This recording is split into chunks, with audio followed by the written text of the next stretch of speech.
Hi, welcome to Nora's Cooking Diary Season 2, Episode 8. In this video, I'm going to share with you a golden, fragrant chicken wings recipe. Fried chicken wings cooked in a flavorful seasoning that includes dried shrimps, curry powder, and curry leaves not only smells wonderful but tastes great too. One bite is never enough.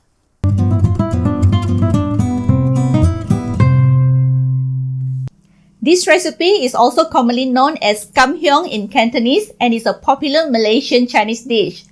Kam means golden in English and hyong means fragrance. The secret to this recipe is the seasoning. This seasoning goes well with meat, poultry, and seafood. In this video, I'll be using chicken wings. Keep watching and I will share with you how I cook this golden fragrant chicken wings recipe. Happy cooking!